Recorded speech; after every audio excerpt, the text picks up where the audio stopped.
ಮಾಜಿ ಶಾಸಕರು ಮಾಜಿ ಸಚಿವರಾಗಿರುವಂತಹ ಬಿಸಿ ಪಾಟೀಲ್ ನಾಗೇಶ್ ಅವರು ಇಹಲೋಕವನ್ನ ತ್ಯಜಿಸಿರುವಂತದ್ದು. 2 ಬಾರಿ ಶಾಸಕರಾಗಿದ್ರು.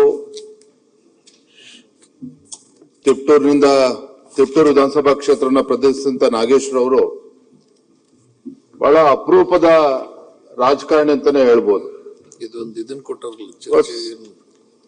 ಸ್ನೇಹಮಯಿ, ಸರಳತೆ ಮತ್ತು ಸಜ್ಜನಿಕೆಯ ಒಂದು ವ್ಯಕ್ತಿತ್ವ ಉಳ್ಳಂತ ಒಬ್ಬ ರಾಜಕಾರಣಿ.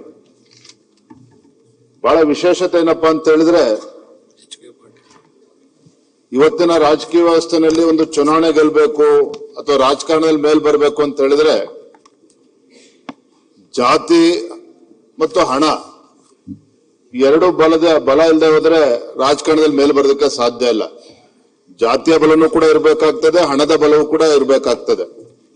ಆದ್ರೆ ನಾಗೇಶ್ ಅವರ ವಿಶೇಷತೆ ಏನಪ್ಪಾ ಅಂತ ಹೇಳಿದ್ರೆ, ಜಾತಿಯ ಬಲವೂ ಕೂಡ ಅವ್ರಿಗಿರ್ಲಿಲ್ಲ ತಿಪ್ಟೂರು ವಿಧಾನಸಭಾ ಕ್ಷೇತ್ರದಲ್ಲಿ, ಮತ್ತೆ ಹಣದ ಬಲವೂ ಕೂಡ ಅವ್ರಿಗಿರ್ಲಿಲ್ಲ. ಇದು ಯಾವುದೇ ಇಲ್ಲದೆ ಹೋದ್ರೂ ಕೂಡ 2 ಬಾರಿ ಶಾಸಕರಾಗಿ ಬಸವರಾಜ ಬೊಮ್ಮಾಯಿಜಿಯವರ ಮುಖ್ಯಮಂತ್ರಿಗಳಿದ್ದಂತ ಸಂದರ್ಭದ ಅವಧಿಯಲ್ಲಿ ಪ್ರಾಥಮಿಕ ಹಾಗೂ ಪ್ರೌಢ ಶಿಕ್ಷಣದ ಸಚಿವರಾಗಿ ಅವರದೇ ಆದಂತ ಒಂದು ಸೇವೆಯನ್ನ, ಒಂದು ಹೆಜ್ಜೆ ಗುರುತನ್ನ ಶಿಕ್ಷಣ ಕ್ಷೇತ್ರಕ್ಕೆ ಬಿಟ್ಟು ಹೋಗಿರುವಂತದ್ದು. ಮತ್ತೆ ಅವರು ಅಪಾರವಾಗಿ ನಂಬಿರ್ತಕ್ಕಂಥದ್ದು ಏನಪ್ಪಾ ಅಂತ ಹೇಳಿದ್ರೆ, ವಿದ್ಯಾರ್ಥಿಗಳಲ್ಲಿ ಕೇವಲ ಪಠ್ಯದ ಜ್ಞಾನ ಅಷ್ಟೇ ಅಲ್ಲ, ಮಕ್ಕಳಲ್ಲಿ ಒಂದು ಕೌಶಲ್ಯತೆಯನ್ನ, ಸೃಜನಶೀಲತೆಯನ್ನ ಬೆಳೆಸಬೇಕು ಅನ್ನೋ ಉದ್ದೇಶದಿಂದ ಹಲವಾರು ಸಂದರ್ಭದಲ್ಲಿ ಅವರು ಸಚಿವರಾಗಿದ್ದಾಗ ಅದನ್ನ ಬಲವಾಗಿ ಪ್ರತಿಪಾದಿಸುತ್ತಿದ್ರು ಮತ್ತು ಆ ನಿಟ್ಟಿನಲ್ಲಿ ಕಾರ್ಯಪ್ರವೃತ್ತರಾಗಿದ್ರು ಅನ್ನೋದನ್ನು ಕೂಡ ನಾನು ಈ ಸಂದರ್ಭದಲ್ಲಿ ಹೇಳೋದಕ್ಕೆ ಇಚ್ಛಪಡ್ತೇನೆ. ಈಗಾಗಲೇ ಅನೇಕ ಹಿರಿಯರು ಈಗಾಗಲೇ ಮಾತನಾಡಿದ್ದಾರೆ. ಒಬ್ಬ ಸಾಮಾನ್ಯ ಕಾರ್ಯಕರ್ತನಾಗಿ, ಅಂದ್ರೆ ಅಖಿಲ ಭಾರತೀಯ ವಿದ್ಯಾರ್ಥಿ ಪರಿಷತ್ತಿನಲ್ಲಿ ಪೂರ್ಣಾವಧಿ ಸೇವೆನ ಸಲ್ಲಿಸಿ, ತದನಂತರದಲ್ಲಿ ರಾಷ್ಟ್ರೀಯ ಸ್ವಯಂ ಸೇವಕ ಸಂಘದಲ್ಲೂ ಕೂಡ ಸೇವೆನ ಸಲ್ಲಿಸಿ ಆಮೇಲೆ ರಾಜಕಾರಣಕ್ಕೆ ಬಂದಂತವ್ರು.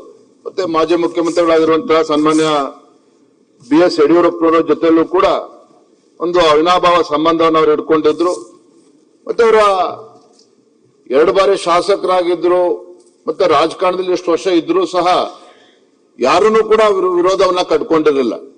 ಎಲ್ಲರ ಜೊತೆಲೂ ಒಂದು ಒಳ್ಳೆ ಆತ್ಮೀಯತನ ಇಟ್ಕೊಂಡಿರ್ತಕ್ಕಂಥ ಒಂದು ಅಪರೂಪದ ರಾಜಕಾರಣಿ ಅಂತ ಹೇಳೋದಕ್ಕೆ ಇಚ್ಛಪಡ್ತೇನೆ. ವಿಶೇಷವಾಗಿ ಕೋವಿಡ್ ನಂತರದಲ್ಲಿ ಬಹಳ ದೊಡ್ಡ ಸವಾಲಿತ್ತು ಆ ಸಂದರ್ಭದಲ್ಲಿ.